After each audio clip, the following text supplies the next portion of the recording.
Shamaa harka fuunee kabajamtoonni fi hordoftoonni maatii mastuu tooftaatan hundi keessanuu kan biyya keessas kan biyya hambaa keessa jirtanis nageenya jaalalli waaqayyoo isiniif haa baay'atu jecha akkasumas daanteelii kana haala kanaanii bifa sadi'iin oliin dhoofna. Ani garuu kana bifa lamaaniin dha'ee daanteelii isinii illee dha'uu dandeenya, deebisnee guddisnee illee dha'uu dandeenya jechuudha kan fedha keenya nuyi.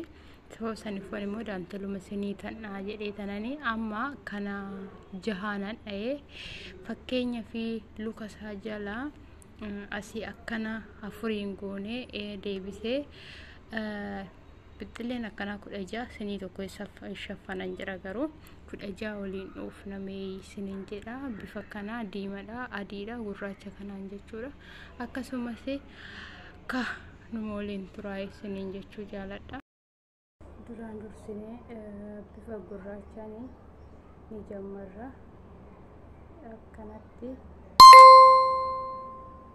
hin guduufanna. Egaa akkanatti guduufanneen booda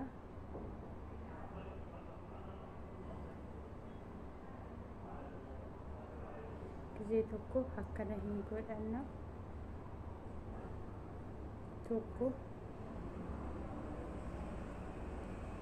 lama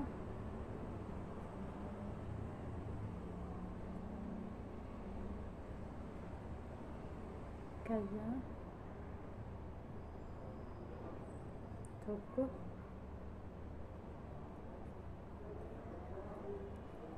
lama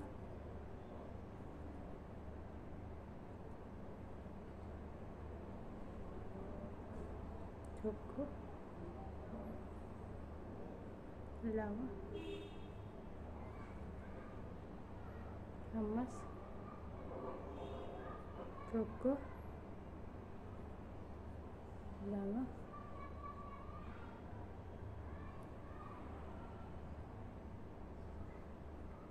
ammas tokko lama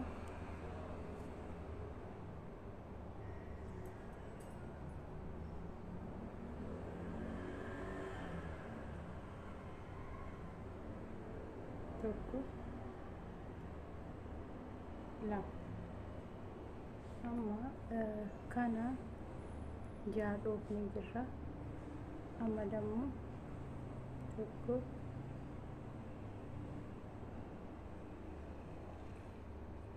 tokko lama.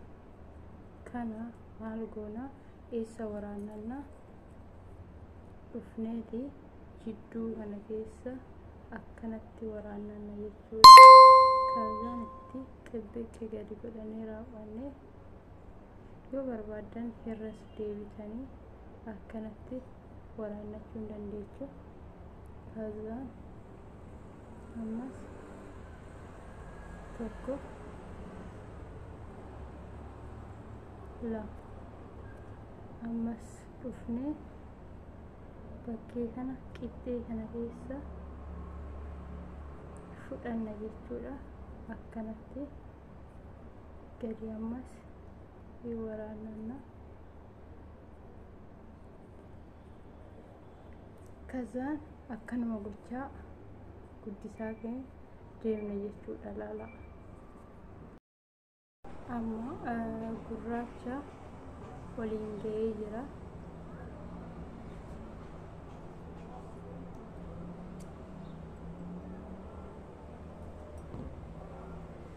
Sababa saniifuu akkana jalaa hin hiikanne.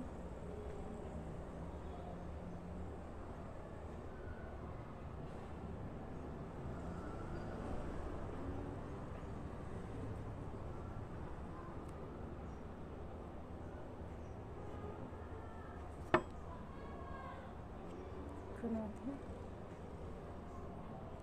amma maalitti daballa seetanii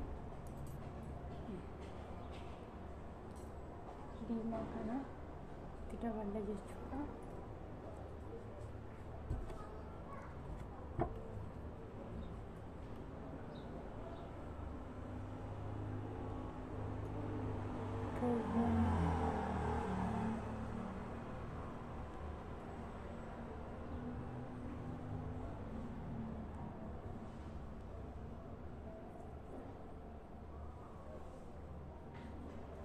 diimaa keenya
akkanumatti itti dabalachaa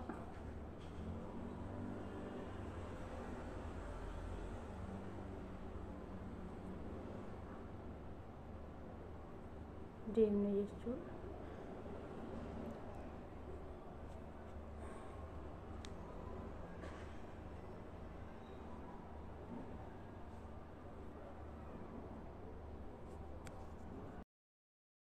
Amma diimaa kana asiin dhahee jira. Gurraacha jidduu keessa oolchuun barbaada sila ta'eefu amma dammoo asiin itti qaxxaalla jechuudha.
ከዛ አማ ዲማ ሀና ሳሴኒ ይትቆፍና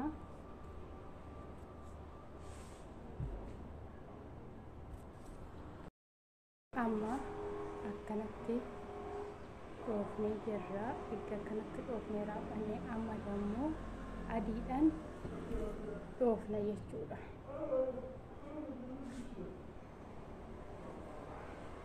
Bifa adii keenyanii itti muddina jechuudha amma.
Bifa adii keenyanii kanaas amma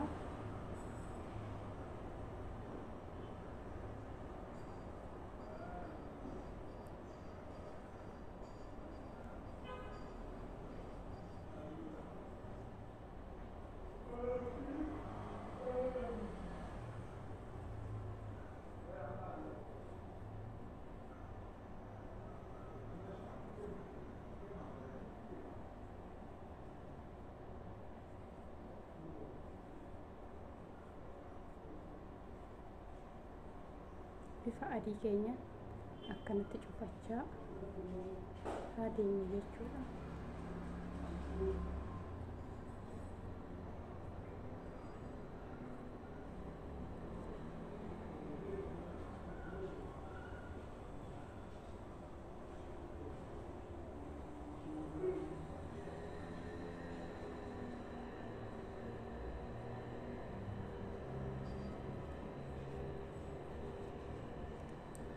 Kana amma maazanii kanas haga asii adiidhaan asiinis adii kana yoo itti dhaanne waliin ni geenya jechuudha. Akkanatti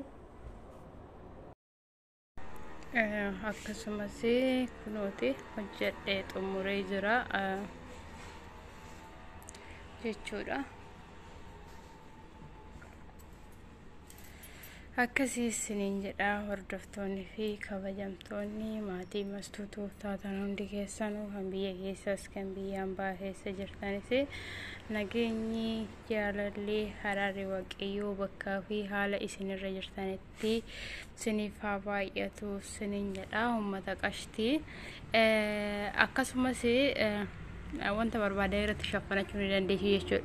Fakkeenyaaf biddeen muranii firiirra godhanii tiliti xiqqaa irratti akka biddeen keenya nu jalaa hin goggonne irra buusuu ni dandeenya. Daabboos murannee daabboo keenya waggaa muramee jedhe isa sanis immoo daabboo bakka daabboo san immoo isallee irra gochuu ni dandeenya jechuudha. Daabboo irrallee shaffanachuu hin dandeenya. Dammoo oo barbaadan sinii irratti illee buufachuu hin dandeechu. Garuu sinii guddaadhaaf hin ta'u malee fakkeenyaaf sinii laaskitii dhaanii jechuudha. Rakkabooti laaskitii irratti xaal godhachuu hin danda'ama siniin jechuu jaaladha. Hordoftoonni fi kabajamtoonni maatii Mastuutuuf taatan hundi keessanuu kan biyya keessas kan biyya hambaa keessa jirtanis bakkumaa fi haala isin irra jirtanitti nageenyis jaalalli waaqayyoo isiniif haa baay'atu. Akkasumas yoo viidiyoon kiyya dasin jedhee like share gochuu hin dagatinaa isiniin jedha. Haga viidiyoo biraatiin walitti deebinutti immoo turtii gaarii baay'ee isin jaaladha baay'ee isin kabaja isiniin jedha. Akkasumas turtii gaarii isiniif haa ta'u isiniin jechuu jaaladha. guddaa warroonni duraan maatii koo taatan guddaanaaf galatoomaa akkasumas immoo warroonni maatii kiyya hin taanes nutti dabalamtanii maamila akka nuuf taatan abdii isinirraa qabna isiniin jechuu jaaladha baay'ee isin jaaladha baay'ee isin kabajaa asiniin jedha. Viidiyoo biraatti nutti deebinutti immoo turtii gaarii.